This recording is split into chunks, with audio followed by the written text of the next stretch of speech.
Ada sesuatu yang baru kusadari tentang ruang-ruang di dalam diriku.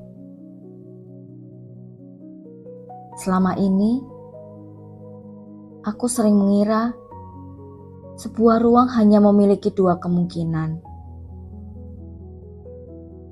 Tetap ada dengan fungsi yang sama, atau selesai dan menghilang.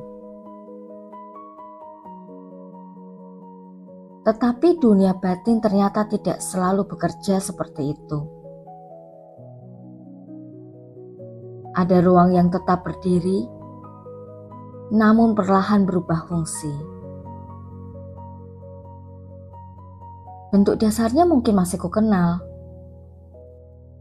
Letaknya masih terasa sama. Sejarahnya tidak hilang. Tetapi cara aku memasukinya, cara tubuhku meresponnya, dan kehidupan yang ditampungnya sudah berbeda. Aku pernah melihat sebuah taman berada jauh di bawah sebuah rumah. Untuk mencapainya, aku harus menuruni tangga yang terjal. Tubuhku tidak menyukai gerak turun itu. Ada frekuensi yang terasa terlalu berat untuk kuturuni berulang kali. Lalu, pada suatu masa, taman itu tidak lagi berada di bawah. Ia naik. Posisinya menjadi sejajar dengan rumah. Tamannya tetap menjadi taman. Namun, hubungan antara aku, rumah, dan ruang itu telah berubah. Aku tidak lagi harus turun untuk menjumpainya. Ada juga sebuah lorong yang dahulu hanya menjadi jalan antara. Ruang yang kulewati untuk berpindah dari satu bagian ke bagian lain.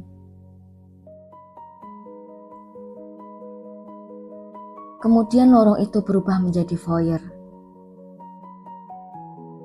Ia tidak lagi sekedar jalan lewat. Ia menjadi tempat menerima, berhenti sebentar, mengenali kedatangan, dan memilih kemana akan bergerak berikutnya.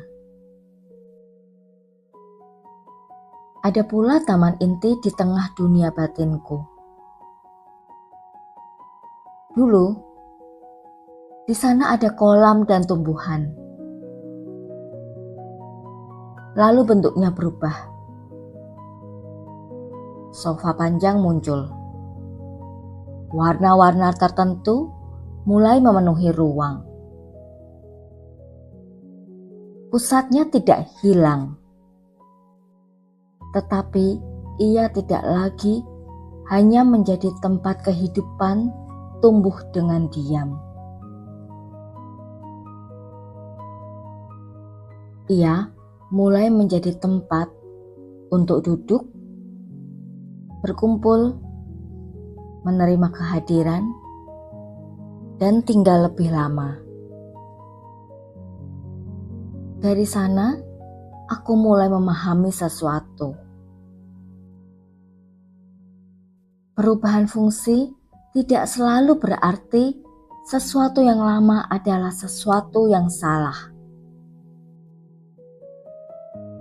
Kadang, yang berubah bukan ruangnya,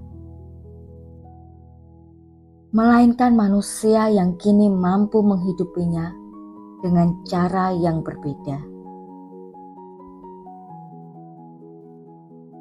Simbolnya mungkin tetap sama, tetapi cara kita menghidupinya dapat berubah.